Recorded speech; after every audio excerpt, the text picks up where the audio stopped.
Sur l'éducation, pourquoi ce projet de loi de finances c'est un danger sur l'aspect éducatif et sur la société réunionnaise? L'éducation, c'est plusieurs. Il y a l'éducation nationale, mais c'est l'éducation populaire. Et sur l'éducation populaire, il y en a des coupes drastiques, notamment sur le sport, notamment sur la cohésion sociale.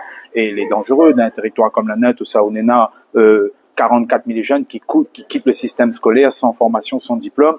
On a de l'argent parce que ça annonce une augmentation de 200 millions, mais c'est le fléchage en fait qui cause à nous. Est-ce que, par exemple, sur les AESH, sur l'école inclusive, nous connaissons qu'il y en a 1000 mamans aujourd'hui, qu'il y en a une notification MDPH, mais qu'on n'a pas d'AESH qui suivent derrière. Donc, ça a fait l'objet d'amendements pour justement réclamer notre part, réclamer notre dû et faire en sorte que nos mamans aient pas de handicap, ils suivent leur scolarité correctement.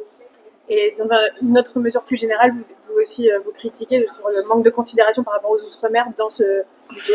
Oui, parce que déjà, zati médecin un jour où ça, nous risque d'avoir quasiment aucun député de l'Hexagone et nous débattre entre nous, ce n'est pas c'est pas l'idéal en fait. Nous veut confronter les idées, nous veut dire nous veut créer la réalité, les problématiques, mais aussi les avantages que nous n'avons dans les pays d'outre-mer. Donc si c'est pour débattre entre nous, nous ne voit pas l'utilité. Donc nous l'a écrit à Yael Braun-Pivet pour dire de déplacer ce jour-là, de mettre ça plutôt un jour où ça on a une attractivité, où les députés d'Hexagone gagnent à entendre la réalité, les problématiques et les avantages de nos pays.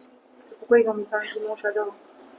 Ça m'en m'y connaît pas. C'est toute la question en fait que nous posons à nous. Pourquoi un dimanche? Nous les là-bas. Tu vois, dimanche, samedi, vendredi, lundi, ils changent pas rien pour nous. Nous les là, nous travaillons, nous les sur place. Mais quand on est en Hexagone, souvent mon député, quand il fait en semaine sur le budget outre-mer en commission, il n'est pas là. Donc il laisse à où calculer quand c'est un dimanche. Et pour la langue créole alors? Alors justement, nous la tirons la sonnette d'alarme avec mon collègue Marcelin Nadeau de la Martinique.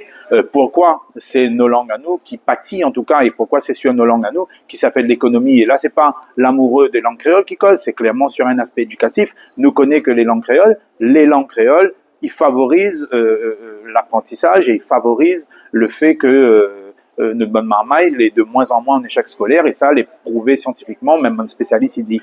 Donc, ça ne touche pas aux langues normandes, ça ne touche pas aux langues bretonnes, ça ne touche pas à la langue corse. Le seul langue que les parlée par 2,7 millions de Français, c'est là-dessus de s'attirer. Donc, forcément, il tire la sonnette d'alarme et que ne veut pas qu'il vienne chercher seulement dans les Outre-mer sur l'économie culturelle et linguistique.